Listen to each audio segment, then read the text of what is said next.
La 4G Batelma vous présente Ni Vava.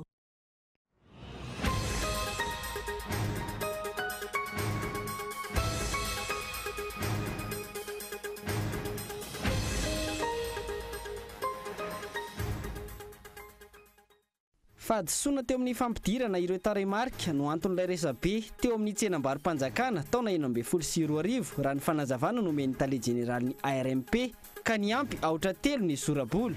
Fa inona nahatodina sinamaika ny namoana iny tatitry ny tsenam-bolam-panjakana taona 2024 iny ka nahatonga ny fahadisoana. Tsy mihemotra intsony niatra nanomboka ny volana janoary teo ny fiakaran'ny vidin-jiro amin'ny faktura no raisin'ny mpanjifa.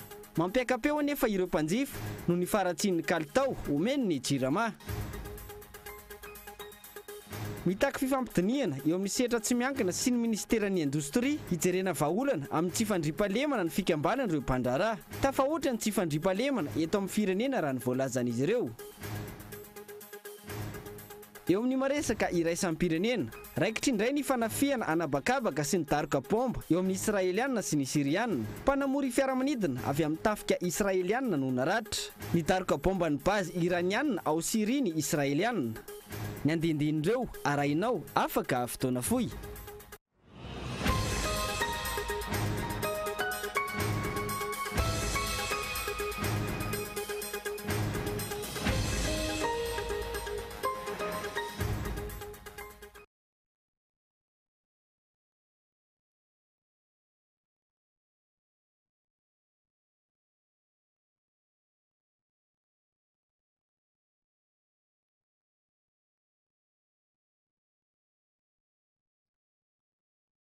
Miaraba tompoko falamitsizika ny tokantranonao indray amin'izao takariva izao tonga soto anatin'ny fampalalam-baovao ny Golo TV manasanao ampanajana tompoko lasy tompoko vavy anjoy izany hatramin'ny farany.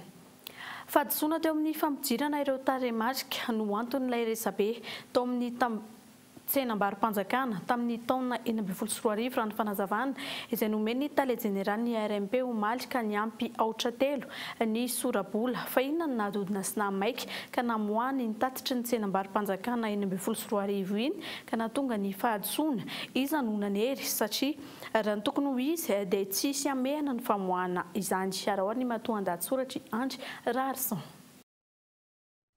Fanazavana tsotra nefa mahatoina no nomeny tale jeneraly ny ARMP momba ilay fidanganan'ny tsenam-barim-panjakana taona 2024 navoaka n'ity sampandraram-panjakana ity herinandro vitsy izay. Ohatra amin'izany ny poste de police eny Ambaniala Itosy voalaza fa manodidina ny 20 miliara ariary. Fividianana pneu ho an'ny fiara iray ao amin'ny ministeran'ny fiarovam-pirenena tafiakatra hatramin'ny 2 miliara ariary.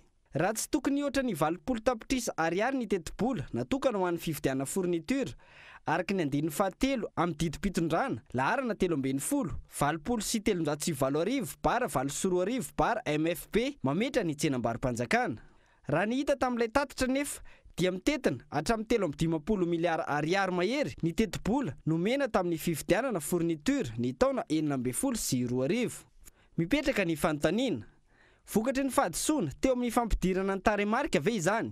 Dia ahoana zany ilay 450 tapitrisa ariary ny vidianana fanaka ho an'ny antenimieram-pirenena raha ny aotra telo vokatry ilay fahadisoana. Lasa 5,000 sy 4 alina fotsiny zany ny vidin'ireo fanaka no vidiana. Raha izay tokoa no nitranga.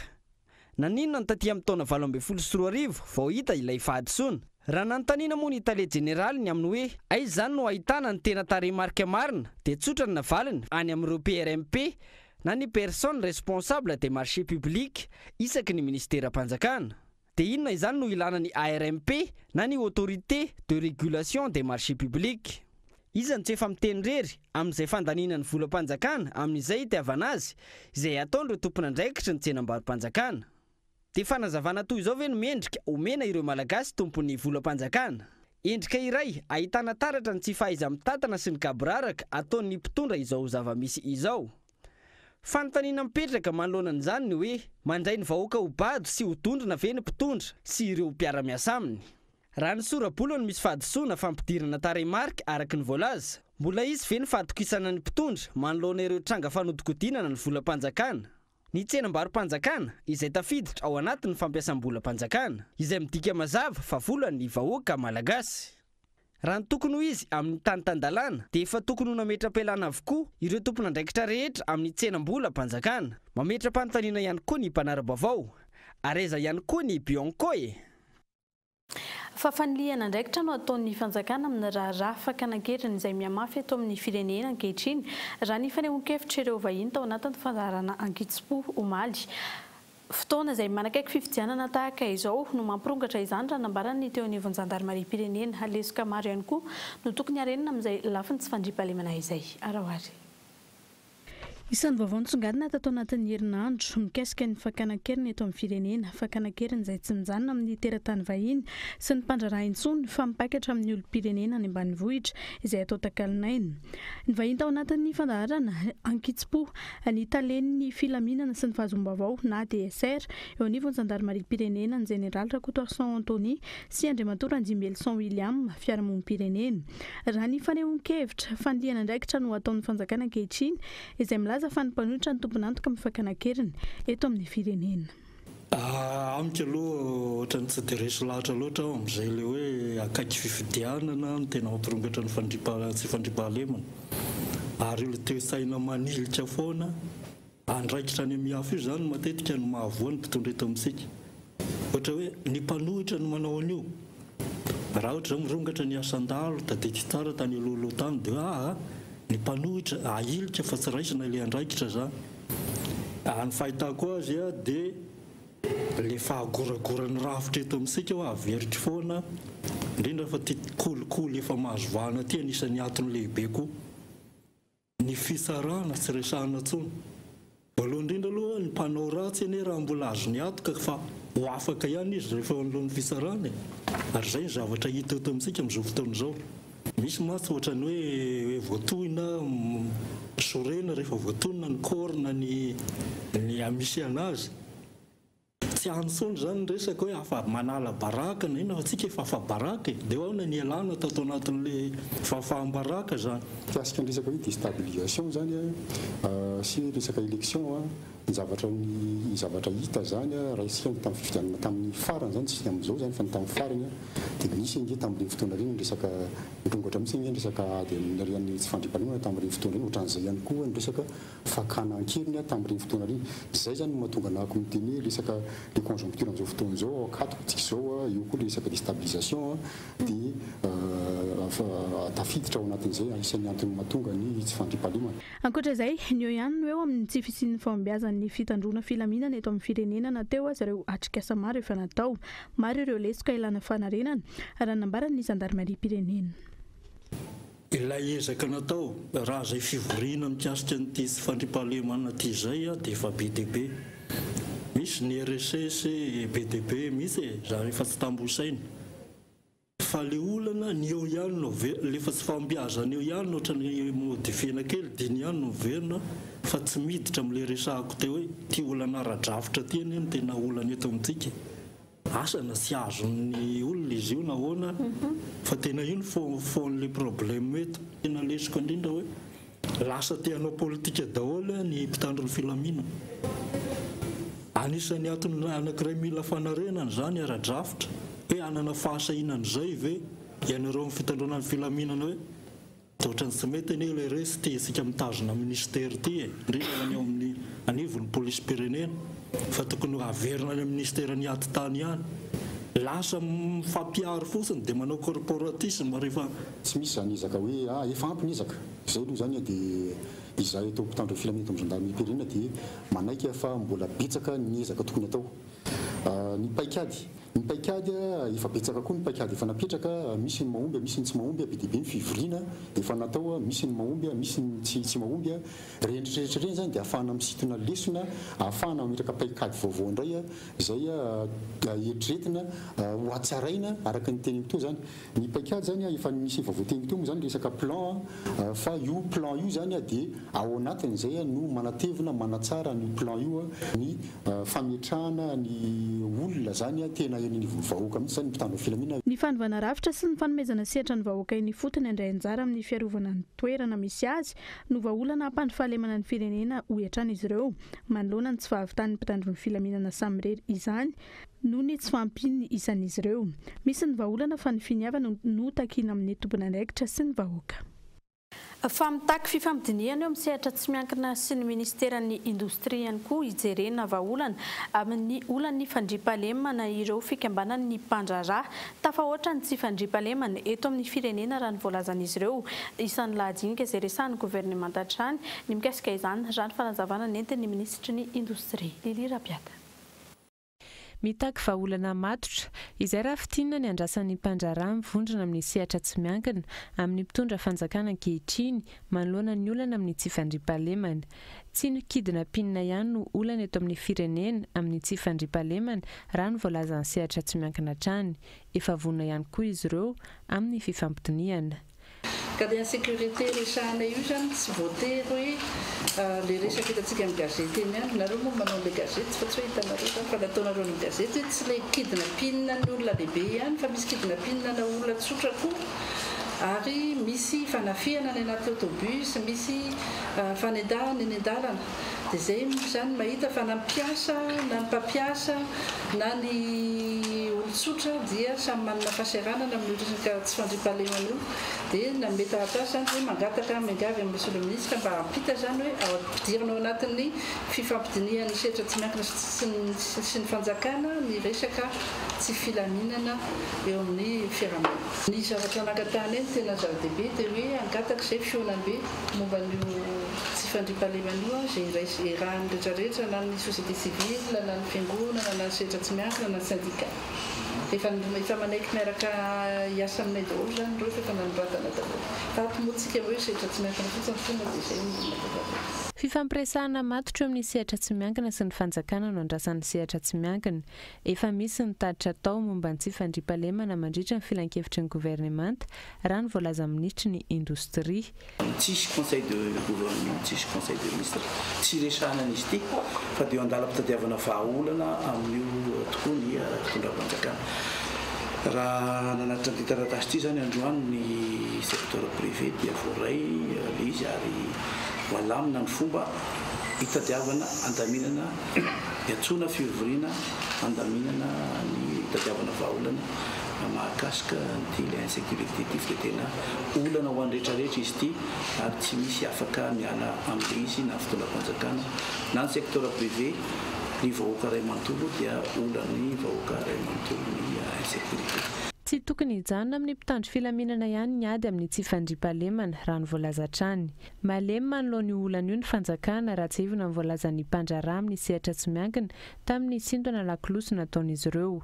Hatramin'ireo alatra iainan'ny mponina manerana ny nosy no ilaina vahaolana matotra hoy ny sehatra tsy miankina. Mametraka ny taratasy fangatahana fifampidiniana teny anivon'ny ministeran'ny indostria ny sehatra tsy miankina.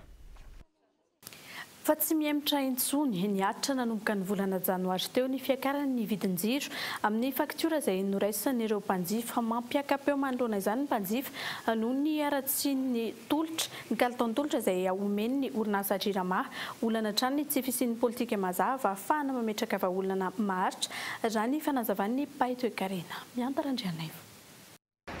Vidin-jiro mitomboka foana.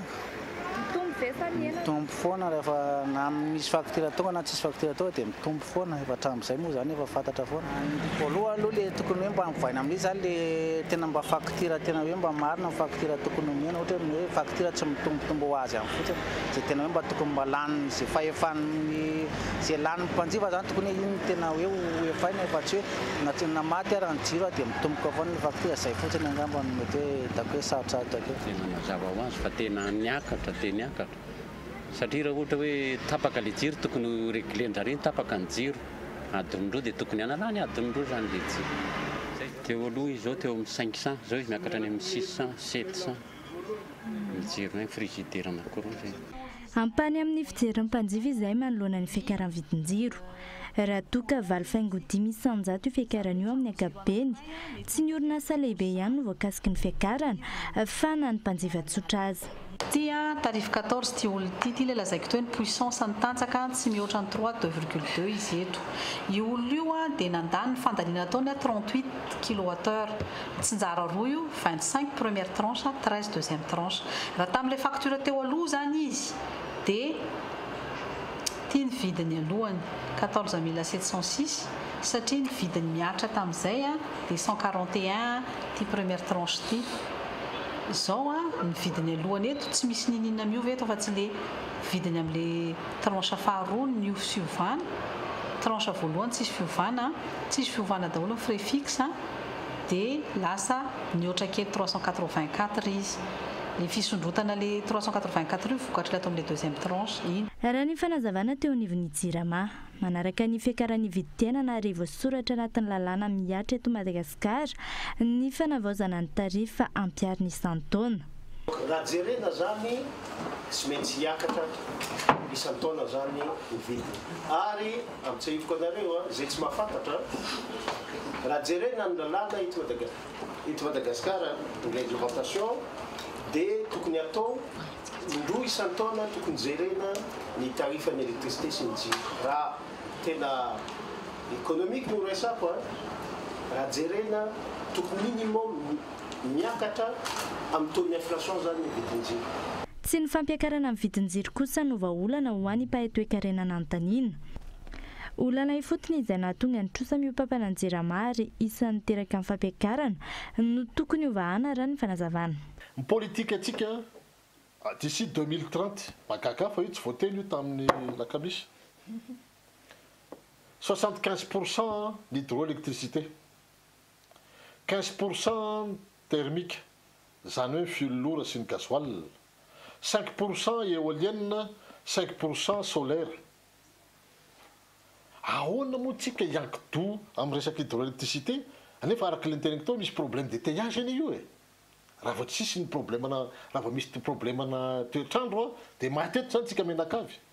Maninona tsy développena ny resaka charbon, ny resaka gaz, ny resaka produit hafa zay misy eto Madagasikara. Voafehy atsika tsara ave modélisation atsika azahoantsika ny fahaleovan-tena amin'ny resaka hoe herinaratra angovo. Ankoatra ny fampiakarana ny vidin-jiro, mampitaraina ny vahoaka malagasy ihany koa ny tolotra omeny Jirama, matetika loatra ny fahatapahan'ny herinaratra hoy izy ireo. Fa orinasa maromaro eto Madagasikara no mivondrona ao anatin'ny antsoina hoe coopérative mbola tsy mipetraka araka ny tokony ho izy anefa ny lalàna amin'ny fehizana raha ny fantatra antony iray anasokajiana azy ireny ho fikambanana fa tsy orinasa. Michela Ranartsaona. Fikambanana orinasa maromaro misehatra amin'ny lalam-piariana iray ahitana tombontsoa ara-toe-karena eto amin'ny firenena. Ny sehatra ara-toe-karena no tena ahitana ity sokazy iray ity. Inona moa no tena hoe mahazava-dehibe ny coopérative? Ny coopérative dia fikambanana araka ny tenentsika teo fikambanana olona izay misehatra amina lalam-piarinana seha-piarinana anankiray izay mikendry fandrosoana ho an'ny tokantranon'izy ireo aloha voalohany indrindra ara-toe-karena fa indrindra ihany koa ny izay fahazahoana tombony izay ka isy vokany eo amin'ny toe-karena eto amin'ny firenena mihitsy izay ny asan'ny coopérative izay. Zany hoe ireo coopérative ireo zany dia fahafahan'ny mpisehatra izay tsy manana petrabola matanjaka ka hoe ananganana orinasa fa ny fitambaran'ny olona maromaro kosa no ahafahana manangana orinasa iray izay matanjaka dia ny coopérative manome an'izay fahafahana izay ho an'ny olona zany mba hianana anjara toerana eo amin'ny sehatry ny fiariana eto Madagasikara. Hatreto amin'ny ankapobeny mbola tsy manana ny anjara toerana mazava ny coopérative eto Madagasikara na efa ahitana izany avokoa aza ny akamaroan'ireo sehatra raha ny fanazavana hatrany tsy mazava ny lalàna mifehy izany. Ny zavatra hita zany hatreto ny fikambanana coopérative dia manana fifandraisana betsaka raha ohatra amin'ny sehatry ny famokarana ifotony fambolena fiompiana jono asa tanana dia manana fifandraisana izy ireo amin'ireo orinasa vavety dia izay fifandraisana izay mbola mitaky mbola fahamaritana mazava ny fomba fametrahana ny resaka etra ohatra ao anatin'ireo a fifandraisan'ny fanjakana amin'ireo fikamanana coopérative ireo a eo ihany koa ny fametrahana mazava ny resaka fifanarahana ara-barotra eo amin'ireo a orinasa coopérative ireo a sy ireo a orinasa vaventy a zay mifanerasera miaraka amin'izy ireo izay raha ny eto Madagasikara raha ny fanazavana azo manodidina ny 2 arivo ireo orinasa lehibe na kely mivondrona ao anatin'ny coopérative ny tontolon'ny fambolena no mamaritra ny 570 isanjaton'ny CPR-na misy azy ireny lafa mavao hafa tanteraka kosa indray tsy ampy toeram-pivarotam-panafody eto Madagasikara raha ny isan'ireo mponina amin'izao fotoan'izao no jerena antony mahatonga ireo mpivarotra fanafody etsy sy aroa raha ny fanazavana tsy ampy ihany koa ankilan'izay ireo mpiofana ho farmasiana Gaeton Antransilavo. Lavitry ny fenitra iraisam-pirenena ny zava-misy eto Madagasikara raha farmasia no resahana. Raha ny tokony ho izy, toeram-pivarotam-panafody iray ho an'ny olona 5,000 alina. Ny eto Madagasikara nefa, toeram-pivarotam-panafody iray ho an'ny olona iray etsy. Ankoatr'izay, tsy misy afa-tsy distrika 17 manerana ny nosy no ahitana farmasia, ary dépôt de médicament avokoa no mameno ny ambiny. Mbola lavitra, raha tsy diso ny norma ny OMS any amin'ny 10-15 000 raha tsy diso fa io moa zany miankina amin'ny hoe mandroso ve ny firenena sa tsy mandroso raha mandroso ny firenena dia mino fa mandroso miaraka amin'ny firenena zany ny sehatra ny farmasia. Raha ny eo amin'ny fampiofanana kosa vitsy ireo mahazo fiofanana manana mari-pahaizana takina amin'ny fivarotana fanafody. Ny any amin'ny université ohatra, raha ankizy mihoatra ny 10 no miditra amin'ny taona voalohany, miena arakaraky ny herison'ny taom-pianarana izany, ary tsy misy afa-tsy 12 na 26 no mahavita ny 9 taona. Misy fiantraikany eo amin'ny fitsinjovana ny fahasalaman'ny mponina izany. Miteraka ireo mpivarotra fanafody etsy sy aroa ihany koa, ka mety hitera-doza ho an'ny fahasalamana. Ireo mpivarotra fanafody eny amin'ny sisiny izay tsy manara-dalàna, azo atao tsara nefa ny manara-maso ny fidiran'ny fanafody eto Madagasikara raha ara-dalàna hoy ny fanazavana. Fidiran'le fanafody eto zany mazava dia mazava le ara-dalàna io manomboka any amin'ny toerana fanamboarana azy mandalo amin'ny faditsiranana aty amin'ny grossiste mandra-patoravany aty amin'ny farmasiana azo arahana tsara mihitsy zany ny circuit-ny fanafody zay tsona hoe traçabilité zany hoe raha ohatra ka fanafody hitanareo any amin'ny farmasia zany mazava be ny lalana izorany iny mandra-patoravany eto. Ny 12 sy ny 17 ny volana janoary ho avy izao raha tsy hivina, iroso amin'ny 17 ny congrès ny fédération pharmaceutique eto amin'ny ranomasimbe Indiana. Ankoatra ny fampahafantarana ireo voka-pikarohana vaovao sy ny fomba fampiasa azy, isy ihany koa ny fitadiavana vahaolana ahafana manantsara ny tontolon'ny farmasia eto amintsika. Fa mialoha ny anarahantsika ny toy ny fampahalalam-baovao dia anaraka dokam-barotra vetivety isika rehefa avy eo mbola anaraka ny mikasika ny mety ho fatapahan'ny karama ny mpiasan'ny eo anivon'ny commune urbaine Antananarivo sy ny olana eo anivon'ny syndicat-ny Tantsambo arahoary ny dokam-barotra.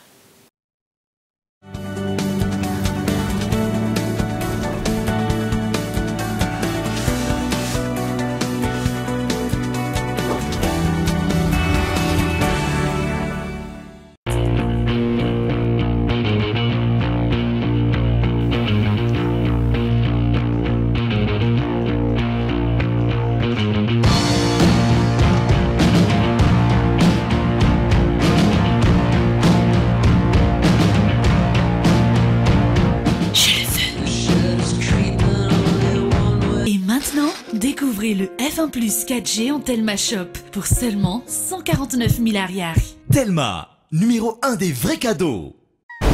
Fantariny marina. Iaho soany anarana marina n'ilay mpamonjy mitondra famonjena. Jauna toko faefatra andiny faharoa amby 20. Tsy azo vaina mihitsy io anaran'io. Asan'ny apôstôly toko faefatra andiny faharoa amby 20.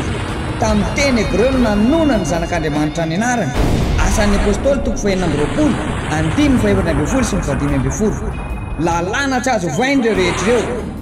Jauna toko faharoa amby 20 andiny fahasimy amby 20 sy ny fadimy amby 10. Matteo toko faefatra amby 20 andiny fadimy amby 30. Enoy ny fampianarana ao amin'ny radio HFF 97.2 FM tanàna ary ny télé internet rtvaosoi.com orany fampianarana osoa amin'ny 5 ora maraina amin'ny 10 ora maraina amin'ny 3 ora folakandro amin'ny 7 ora sasany alina amin'ny 2 ora alina miaraka amin'ny ambassadorny osoa Samuelson Edouard fantariny marina. Gasy Events manolotra ho anao Saint-Valentin miavaka miaraka amin'ny Ritsara Manantoanina sy Fanjandriamanantena ny alahady 1 febroary izao amin'ny 4 ora tolakandro ao amin'ny CCSK Antanibena. Ndao laza ny fety mpifankatia ao anatin'ny mozika mampifaly fo acoustic live seho tokana iarahana amin'ny Ritsara Manantoanina sy Fanjandriamanantena alahady 1 febroary amin'ny 4 ora tolakandro ao amin'ny CCSK Antanibena. Fandriden'izao ny toerana partenaire média Cool TV.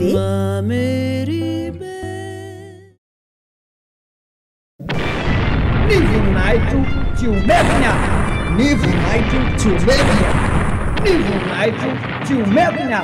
La grande fête de célébration internationale de Yaosoa 4 mars 2018. 4 mars 2018. Fankalazana manefitrefika ny Yaosoa no namerenan'ilay tena anaraka izay mitondra famonjena ho an'ny olona rehetra. Izy ny festival goavana atao fankalazana azy ary carnaval lehibe amin'ny 4 mars izy. Tao daholo isika rehetra hevitra mahaitra azy miaraka amin'ny ambassadorany Osoa Samuelson Edouard. 4 mars 2018. 4 mars 2018. Antananarivo Ambohidrabeto Madagasikara. Lay fety be amin'ny Yaosoa. Lay fety be amin'ny Yaosoa. Lay fety be amin'ny Yaosoa. Pour la rédaction de textes, rapports, contenu web, brochures, la relecture et la correction de divers documents, rapports, mémoires, CV, lettres administratives, lettres de motivation, flyers, faire-part, script, une seule adresse, mots croisés, un service adapté à vos besoins, à un prix adapté à vos moyens.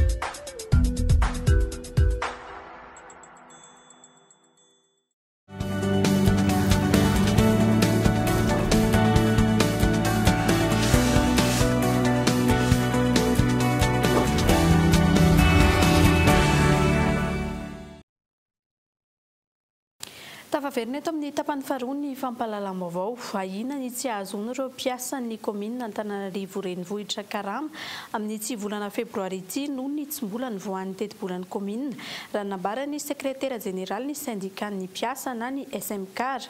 Andrasana hatramin'izao ny contrôle de légalité eo anivon'ny préfecture-ny Antananarivo renivohitra raha toka tamin'ny volana desambra 17 no efa vonony io teti-bola io. Hatreto alalana manokana na dérogation avy amin'ny comptabilité publique no nahafahan'izy ireo nandray ny Karama tamin'ny volana janoary iny.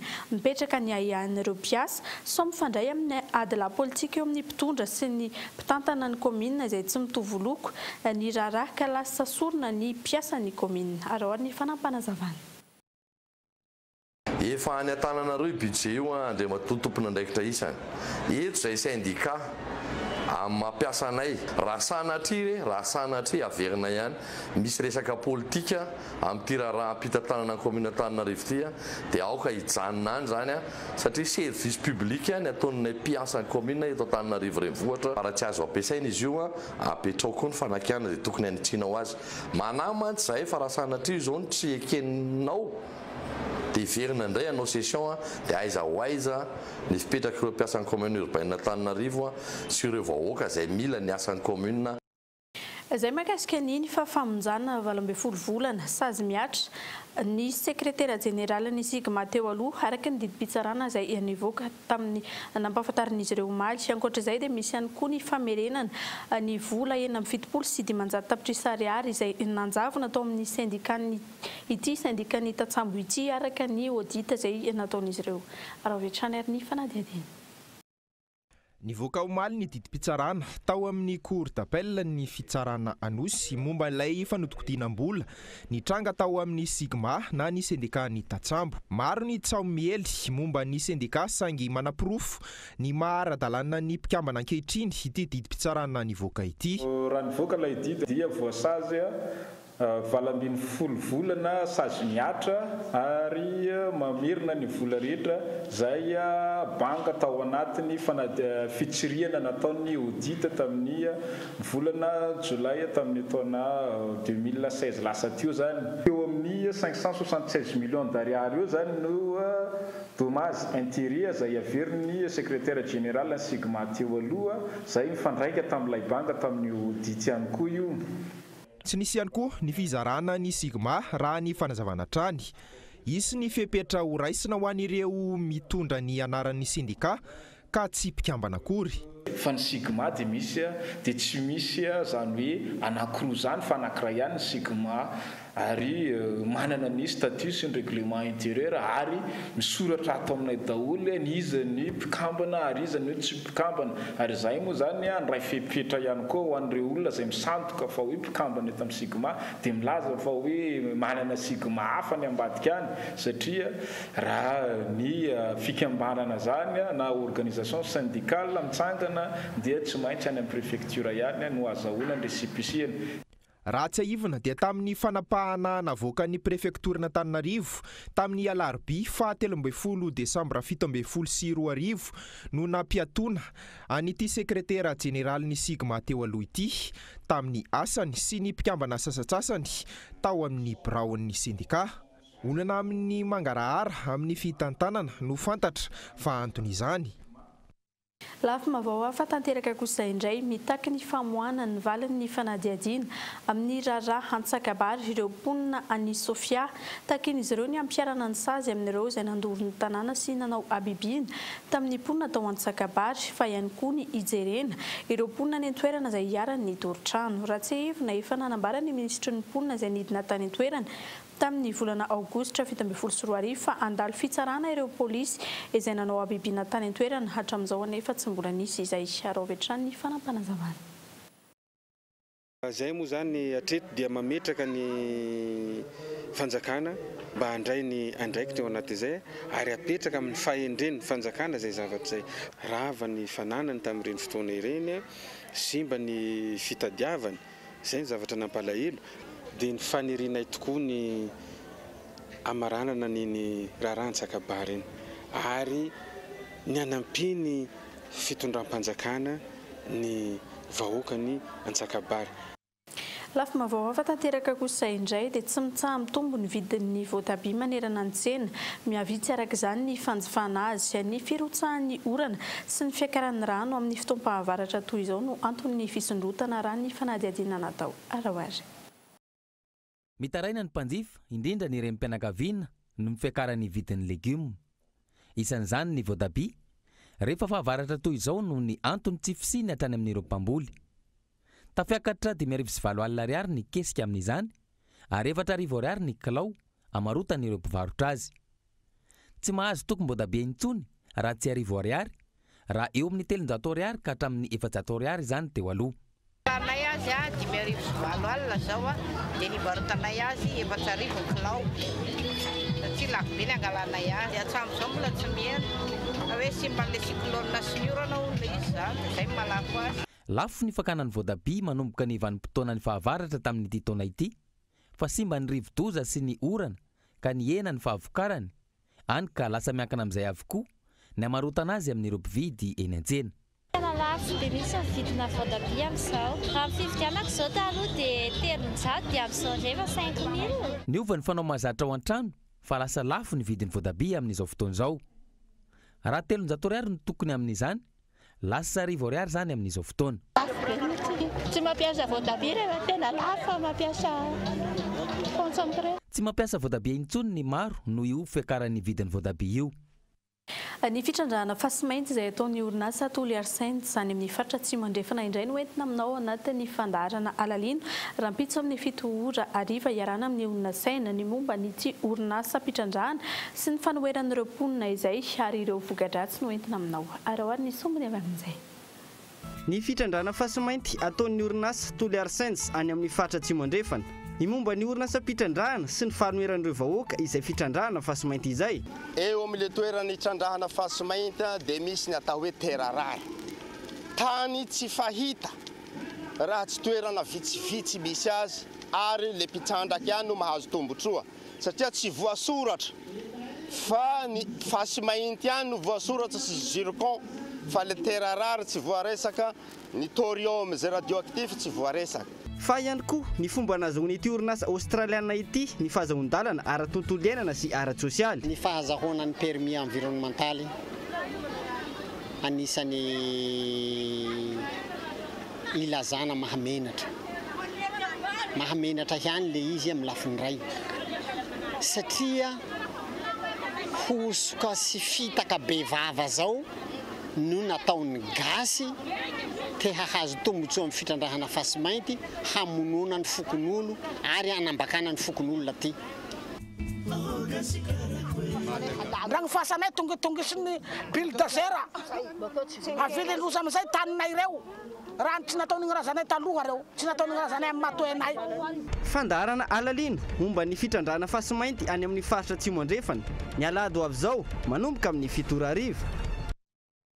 Fa eo amin'ny tontolon'ny kolontsaina kosa indray ny vady atolotra na ny vady amboarina tranga iray isan'ny mampaharitra ny fanambadiana fahiny raha ny fanazavan'ny mpandalina ny malagasy izay nanaovana fanadihadiana toe-javatra izay tsy eken'ny malagasy na lehibe na ny tanora ankehitriny arao ny fanadihadiana. Vady atolotra na vady amboarina fomba isan'ny nankatoavan'ny malagasy fahiny fomba tsy malagasy sainga nampiaran'ny malagasy nanomboka tamin'ny vanim-potoana fahampanjaka hatramin'ny fotoanany fanjanahantany. Ny olona taloha satria taranaka no tadiavina dia tsy maintsy mahafantatra hoe mba ho taranaka salama, taranaka vanina, tsara toetra sy ny dia tsy maintsy hoe ray aman-dreny roa tota mifankalala, mifankahazo ary mifankafantatra tsara. Zay manomboka eo dia hoe ny anankiray miteraka lany, ray miteraka vavy mbola kely mihitsy ndraiky izy dia fa fantatra hoe kino vadiny rehefa lehibe izy. Zay zany ilay vady amboarina no io tarazo manarakarak'izay koa ny mampisy an'ilay vady amboarina dia hoe lova tsy mifindra, zany hoe mba tsy hifindrany amina fianakaviana hafa na foko hafa le lova. Telo anisan'ny tena fomba natao tamin'ny fahampanjaka ny tena hoe vady amboarina satria ny lova zany azo akambana dia mitatra le fanjakana naharitra ny fanambadinana dia tsy nisy fanamasinana. Arak'izany no sokajian'ny malagasy ho teboka isan'ny mampaharitra ny fanambadiana fahiny ny nampiarina ny vady atolotra ary isan'ny tsy nampaharitra ny fanambadiana ankehitriny kosa ny tsy fahafantarana akory ny olona alaina vady na ho vadiana. Ho an'ireo olon-tsotra nanaovana fanadihadiana amin'izao vanim-potoana iainantsika izao sary lasa hevitra taingina sy sarotra tanterahana ny vady amboarina. Vady amboarina tsy mety satria zavatra tsy mety zany le izy satria lasa ohatrany hoe terena le olona ity olona tsy tiana. Zay ny fahitako anazy sady manimba tokantrano le izy. Tsy mety zany vady amboarina zany. Le vady le hoe amboarina zao hoe amatona ny ara izy dia misaraka ihany. Zay. Amboarina aloha dia tsy mety mihitsy satria tsy vokatry ny fo le fakatiavana zany satria amboarina le izy tolorana zany le vady amboarina sa fetrakan'izay eo amin'ny tokantrano zany tsy mety satria le izy vady amboarina tolorana dia tsy vokatry ny fo dia mandary mikorotana lava ny tokantrano rehefa neriny. Hanantotany safarany navoaka ny UNICEF miisa 700 tapitrisa ireo vehivavy no niaran'izay fanambadiana amboarina izay. Ireo firenena afrikanina fa indrindra ny firenena aziatika no tena ahitana izany betsaka indrindra amin'izao ohatra amin'izany Inde sy Pakistan. Ajantsika hatreo ny amin'izay efa eo amin'ny tontolo ny kitra kosa indray miditra amin'ny andro 7 amin'izao fotoan'izao ny fiadiana izay ho tompon-daka ny Espagne mbola miady mafy hatreto ireo ekipa fantadaza amin'ny tsy fifananana ity arao ny fanadihadiana. Arrepende-se Torraspe, coloca agora o remate para golo! Mas o árbitro tinha interrompido. Tafiditra amin'ny andro 7 izao ny fiadiana izay ho tompon-daka ny Espagne eo amin'ny taranja baolina kitra. Miady mafy hatrany ho eo amin'ny toerana tsaratsara kokoa ireo ekipa andrarezana amin'ity fifananana ity. Raha ny voka dalao teo amin'ny andro 12 ny bata fandraisena tamin'ny isa iray no ohatra ny Las Palmas raha ny aona tamin'ry zareo Malaga. Ny ravahady sala aotra no ohatra ny ekipa ny Athletic Club sy Las Palmas. Niondrika teo anatrehan'ny Deportivo Alaves tamin'ny isa 2-2 kosa i Villarreal. Passe de Calheri com muito perigo. Vamos ver o que dá a Tana. Ainda Tana com a bola. Lá atrás, Jonathan Viana. Raha ny filarana vonjomaika mitana ny larana voalohany FC Barcelona izay manana isa 7-10. Manaraka azy eo ny Atletico de Madrid manana isa 7-7. Fahatelo ny ekipan'ny Valence manana isa 7. Ary eo amin'ny larana fahaefatra kosa no misy ny Real de Madrid manana isa 7-3. De Yaray Alvarez insiste o Las Palmas. Vieira rompe de Jonathan Viana. Primeiro sinal do Las Palmas a chegar aos 8 minutos. Mitana ny larana voalohany eo amin'ny fampidiram-baolina i Lionel Messi avy amin'ny FC Barcelona izay nahatafiditra baolina 20. Manaraka azy eo i Luis Suarez izay nahatafiditra baolina 9-10. Ary eo amin'ny larana fahatelo vonjomaika no misy ny Lago nahatafiditra baolina 10-10.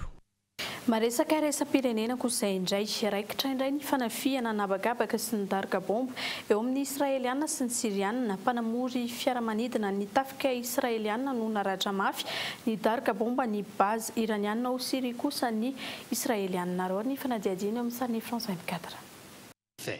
Fiaramanidina ny tafika israeliana no ny anjera tao Galilée ao amin'ny ilany avaratry Israel izay notafian'ny tafika siriana.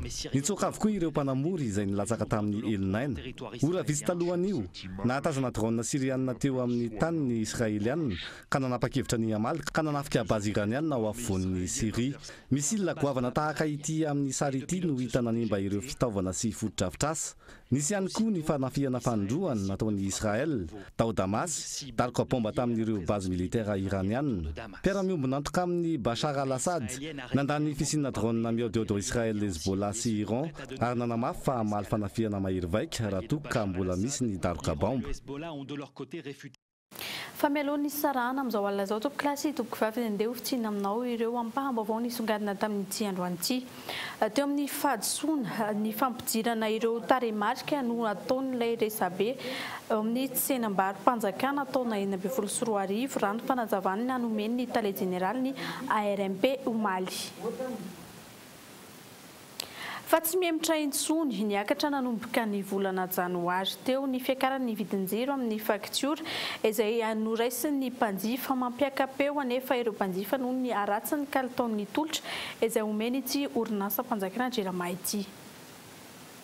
Farany eo amin'ny tontolon'ny toe-karena dia mitaky fifampidiniana ao amin'ny sehatra tsy miankina sy ny ministeran'ny indostria ijerena vahaolana amin'ny olan'ny fandriampahalemana izay mianjady ary tafahoatra loatra eto Madagasikara raha nambarana izy ireo.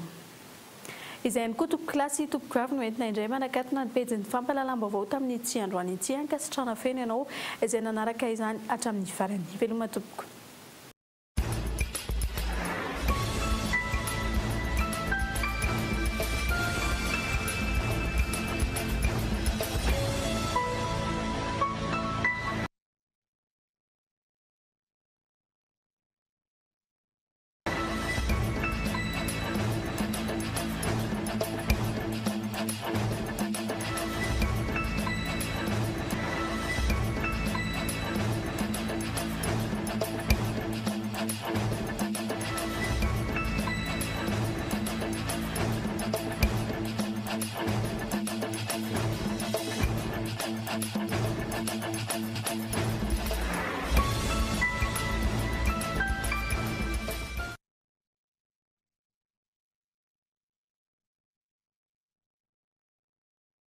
La 4G by Telma vous a présenté Ni Vavo.